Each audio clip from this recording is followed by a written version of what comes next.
Hello friends, if you're new to my channel, welcome. If you are a subscriber or a fan, welcome back. Today's topic is going to be World Religions Judaism 4. I think I am going to get off the history of the Jews because now you have a much more clearer picture of what is real and what isn't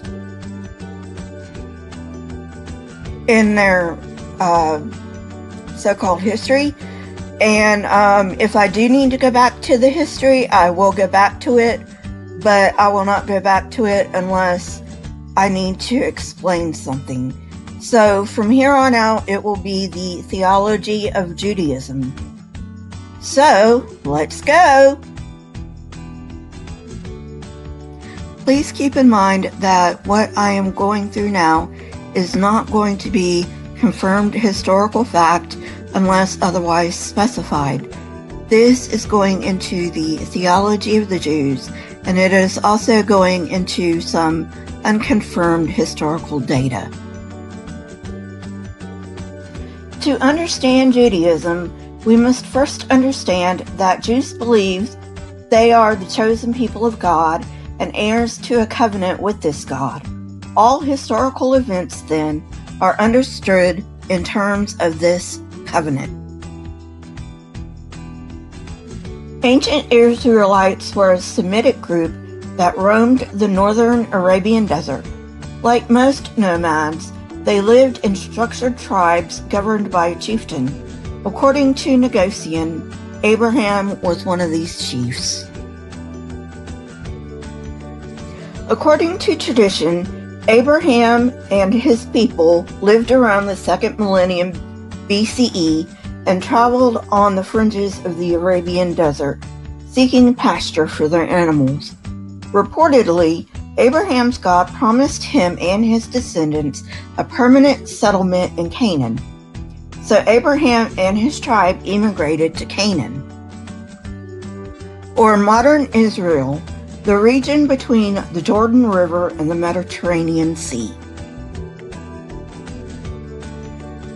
Although scholars disagree on the historicity of the story of Moses, from it didn't happen at all to it happened exactly as told, and everything in between, all admit that something happened to give a new sense of destiny to the Jewish people.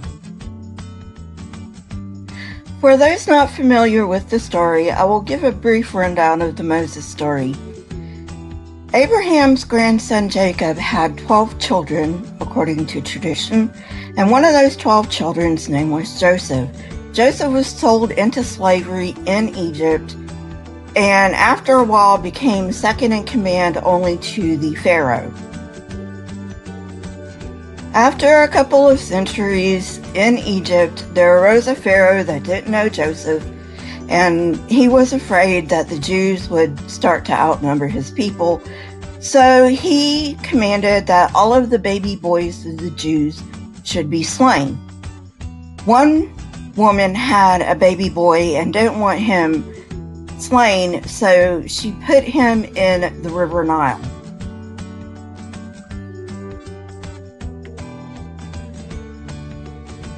The princess of Egypt had compassion on him and raised him as her own son, and Moses grew up as a prince of Egypt. But when he grew up, he slew an Egyptian who was beating a Hebrew slave and ran into the desert because he knew the Pharaoh would kill him. And he goes to the land of Midian. Whereupon he hears about the God Yahweh, who sends him back to Egypt to let the Jews go in peace. Now keep in mind, there is no historical evidence that the Jews were ever slaves in Egypt, and no historical evidence to suggest that the Exodus ever happened. This is just according to the tradition of the Jews. Moses goes to Pharaoh and tells him that Yahweh says to let his people go. Pharaoh says no, and Moses unleashes 10 plagues upon the land of Egypt, and the last one is where God kills all the firstborn of the land of Egypt except those who have the blood on the door, who happen to be Jews.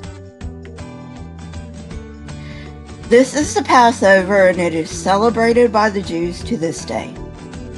Meanwhile, Pharaoh lets the people go, and they go into the desert, but Pharaoh is having doubts that he let his entire workforce go, so they go into the desert after them. Moses parts the sea with his rod. The Israelites cross the Red Sea on dry land, and when the Israelites have crossed,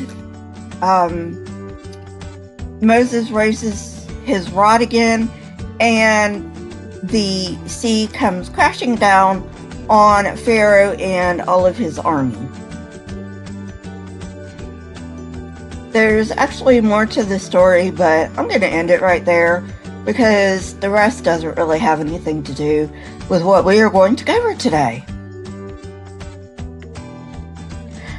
I have been told by Christians that people have found one Egyptian chariot wheel in the Red Sea. Of course they did, because the Red Sea hasn't always been where it is today. However, I do have a question for the Christians that bring this up.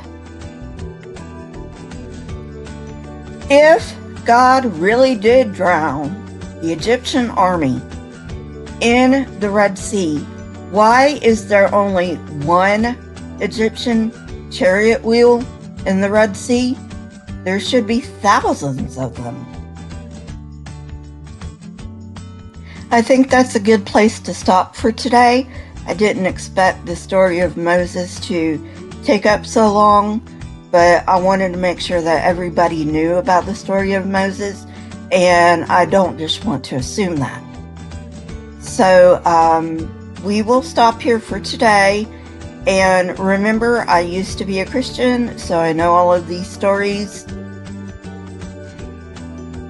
If you like this kind of content, please hit the like button, press the subscribe button, and if you would like to be notified when I come out with new content, please hit the bell next to the subscribe button.